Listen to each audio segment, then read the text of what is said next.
ევროკავშირისა და ჩინეთის ურთიერთობები გარდამტეხ წერტილშია. ამის შესახებ ევროკომისიის პრეზიდენტმა ურსულა ფონ დერ ლაიენმა პეკინში ევროკავშირსა და ჩინეთის სამინტის ფარგლებში ჩინეთის პრეზიდენტთან სი ძინპინთან შეხვედრისას განაცხადა. როგორც მან აღნიშნა, თანამშრომლობის გაღრმავებასთან ერთად დისბალანსიც გაღრმავდა. მისი თქმით, სასიცოცხლოდ მნიშვნელოვანია, რომ მხარეებმა რეალური გადაწყვეტილებები შეიმუშაონ. შეხვედრაზე ჩინეთის პრეზიდენტმა ევროკავშირს სწორი სტრატეგიული არჩევანის გაკეთებისკენ მოუწოდა.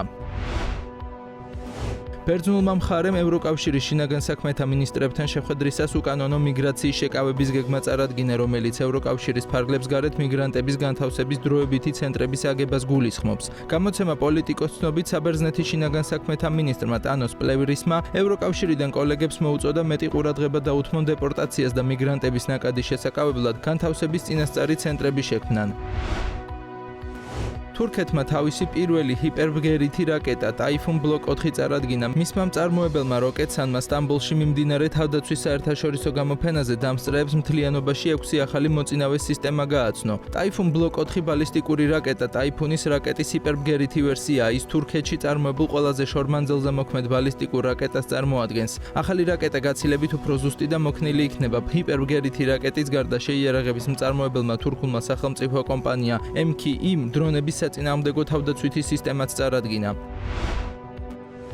ჩინურ ავტომწარმოებელ BYD-ში განაცხადეს, რომ უნგრეთში მდებარე 4 მილიარდიან ქარხანაში ელექტრომობილების მასობრივი გამოშვება 2026 წლამდე გადაიდო. გადაწყვეტილების გამოცხადებამდე არსებობდა მოლოდინი, რომ კომპანია წლიურად 150,000 ახალ ავტომანქანას შექმნიდნენ, თუმცა სავარაუდოდ ამ მასშტაბზე გასვლა 2027 წლამდე ვერ მოხერხდება. უნგრეთში მასობრივი წარმოების გადავადების ფონზე BYD მთელი ყურადღება თურქეთში მდებარე მილიარდიან საწარმოზე მიმართა. კომპანიაში ამის მიზეზად გაცილებით იაფი მუშახელი დაასახელეს. მანისაში მდებარე ქარხანა ყოველწლიურად 150,000 ელექტრომობილის წარმოების მაჩვენებელს 2027 წლისთვის მიაღწევს და ამით მნიშვნელოვნად გაუსწრებს უნგრეთის საწარმოს. აღსანიშნავია, რომ BYD-მ 2024 წელს ევროპაში 83,000 ერთეული გაყიდა. კომპანიის პროგნოზით მოთხოვნა მომავალ წლებში მნიშვნელოვნად გაიზრდება და 2029 წლისთვის 400,000 ელექტრომობილს მიაღწევს. ევროპაში BYD-ის ყველაზე მოთხოვნადი მოდელებია Atto 3, Dolphin და Seal U. ამერიკის პრეზიდენტის დონალდ ტრამპის მიერ ქვეყანაში ავტომობილების იმპორტზე დაწესებულმა 25%-იანმა ტარიფმა პირველადი შედეგები გამოიღო. 2025 წლის მეორე კვარტალში General Motors-ის შემოსავალი 1.8%-ით შემცირდა და 47.1 მილიარდი შეადგინა, როცა წმინდა მოგებამ ერთბაშად 35%-იანი კლება აჩვენა. კომპანიის შეფასებით ტარიფების დარტყმის ეკონომიკური ეფექტის მოცულობამ 1.1 მილიარდი შეადგინა. უახლეს შედეგებთან ერთად საკმაოდ პესიმისტურად გამოიყურება კომპანიის პროგნოზი, რომლის თანახმად დასახულ შემოსავალს კომპანია წლის ჭრილში მაინც მიიღებს, მაგრამ წმინდა მოგება იმაზე მეტად შემცირდება, ვიდრე მეორე კვარტალში. General Motors-ი ამერიკული კომპანია, რომელიც ავტომობილებს მექსიკაში, კანადაში და სამხრეთ კორეაში აწარმოებს და თითოეული ამ ქვეყნისთვის ავტომობილებზე 25%-იანი ტარიფი მოქმედებს, რაც GM-ის ავტომობილებს აძვირებს.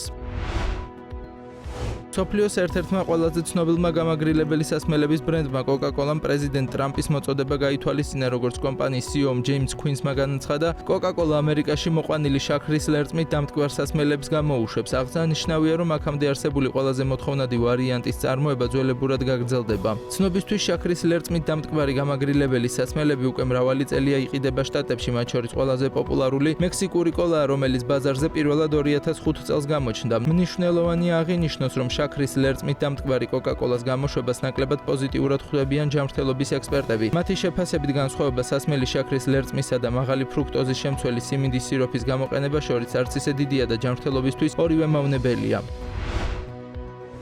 ახალი კვლევის თანახმად გლობალური საქმიანი მოგზაურობის ხარჯები მნიშვნელოვნად გაიზრდება და 2029 წლისთვის 2.9 ტრილიონ დოლარს მიაღწევს. ეს მაჩვენებელი აჭარბებს პანდემიამდელ დონეს და მიუთითებს ბაზრის სწრაფ აღდგენასა და ზრდაზე. კვლევა, რომელიც ონლაინ ტურისტულმა სააგენტო ნავანმა და Euromonitor International-მა ჩაატარეს 9 ქვეყნის 750-ზე მეტი მოგზაურობის მენეჯერის გამოკითხვას ეფუძნება. მიმდინარე ხარჯები 2024 წელს საქმიანი მოგზაურობის ხარჯებმა 2.09 ტრილიონ დოლარი შეადგინა, რაც პანდემიამდელ დონეს აღემატება. მცირე და საშუალო საწარმოები ბიზნეს მოგზაურობის ბაზრის ყველაზე სწრაფად მზარდ სეგმენტს წარმოადგენენ. 2024-დან 2029 წლამდე 7.1%-იანი წლიური ზრდის ტემპით კვლევის თანახმად პროგნოზირებულია აეროპორტით მოგზაურობის სწრაფი ზრდა მთელ მსოფლიოში, განსაკუთრებით ამერიკაში. მალტა ინვესტიციების სანაცვლოდ ოქროს ვიზებს აღარ გასცემს. პარლამენტში შესული კანონპროექტის თანახმად მოქალაქეობის მიღება თანხის დაბანდების სანაცვლოდ აღარ იქნება შესაძლებელი და ის დამოკიდებული იქნება ქვეყანაში მცხოვრები უცხოელი პირის საქმიანობასა და გამოცდილებაზე. არსებული კანონმდებლობის შეცვლა ევროსასამართლოს გადაწყვეტილებასთანაა დაკავშირებული, რომლის თანახმადაც ოქროს პასპორტების გაცემამ უკონტროლო სახე მიიღო და იქცა ევროკავშირის სიკეთეების სარგებლობის შავხრელად. სწორედ სასამართლოს მოთხოვნა იყო კანონმდებლობის შეცვლა. საპარლამენტო განხილვები 23 ივლისიდან დაიწყო.